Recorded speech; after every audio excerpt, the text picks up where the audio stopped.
dukungan dari Banda Aceh. Perlawanan dari rakyat Aceh telah terjadi sejak awal pendudukan Jepang di Indonesia, terutama di Chot Plieng Leok Seumawe. Hal yang melatar belakangi perlawanan rakyat Aceh terhadap Jepang pada tanggal 10 November 1942 adalah tindakan sewenang-wenang dan tidak bermoral tentara Jepang. Selain memaksakan kehendak terhadap rakyat, tentara Jepang tidak menghormati kehidupan umat muslim Aceh dan dengan bebas mabuk-mabukan serta bermain perempuan. Salah satu hal yang dipaksakan adalah melakukan seikere atau penghormatan ke arah timur yang ditujukan kepada dewa yang disembah oleh orang Jepang, yaitu Dewa Matahari.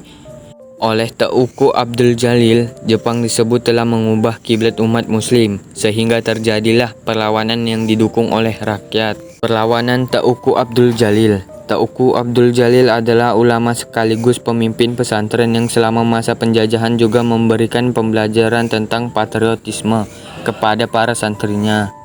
Ketika Belanda menyerah pada tahun 1942, Teuku Abdul Jalil tidak mudah termakan oleh propaganda yang disebarkan oleh Jepang. Sebaliknya, ia malah semakin anti dan benci terhadap penjajah Jepang yang bersikap semena-mena dan sangat menyengsarakan rakyat. Pada Juli 1942, Teuku Abdul Jalil mengadakan pengajian bersama 400 pengikutnya yang sekaligus menyuarakan kritik tajam terhadap penjajah Jepang. Keesokan harinya, ia langsung diundang menghadap polisi Jepang karena dengan sangat terbuka menghimpun kekuatan untuk melakukan perlawanan. Namun, undangan tersebut tidak dipenuhi, sehingga membuat hubungannya dengan Jepang semakin meruncing. Puncaknya adalah saat polisi Jepang bernama Hayashi datang untuk menjemput Teuku Abdul Jalil di Dayah Chot Plieng. Abdul Jalil berhasil lolos meski pesantren dan masjidnya dibakar oleh Jepang. Setelah lolos dari pertempuran pertama, Teuku Abdul Jalil dan pengikutnya mundur ke Masjid Paya Kambok di Kecamatan Meurah Mulia. Pertempuran itu berhasil dimenangkan oleh Jepang karena pihak Teuku Abdul Jalil kalah dalam jumlah pasukan ataupun persenjataan. Teuku Abdul Jalil sendiri gugur setelah tertembak, sementara pertempuran yang berlangsung hingga akhir November 1942 memakan ratusan korban jiwa. Akhir perlawanan Aceh terhadap Jepang.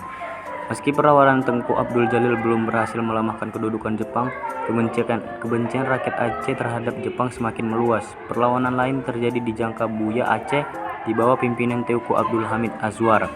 Dengan meluasnya perang ke berbagai tempat, Jepang mencari cara untuk menghentikan perlawanan Teuku Abdul Hamid Azwar.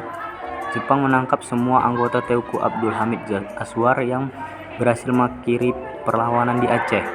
Dukungan dari Surakarta dengan merampas beberapa pucuk senjata milik Jepang, bambu runcing, senjata tajam lainnya, rakyat Jakarta menyerbu tempat-tempat penting yang masih diduduki Jepang. Johar Nur memimpin para pemuda mengambil alih kereta api pada tanggal 3 September 1945. Jawatan radio dikuasai Republik Indonesia pada tanggal 11 September 1945. Para pemuda melakukan aksi coret-coret menuliskan semboyan-semboyan perjuangan di tembok-tembok kereta api terem. Semboyan tersebut antara lain, "Merdeka atau mati, sekali merdeka tetap merdeka."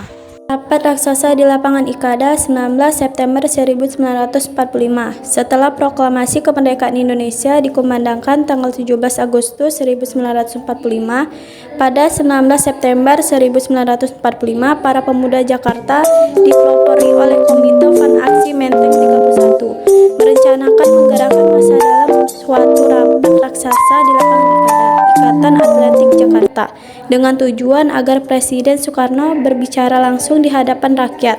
Lapangan Ikada terletak di bagian selatan Lapangan Monas, Monumen Nasional sekarang. Pernyataan dukungan Sri Sultan Hamengkubuwono bahwa negeri Yogyakarta di Ningrat yang bersifat kerajaan adalah daerah istimewa dari negara Republik Indonesia.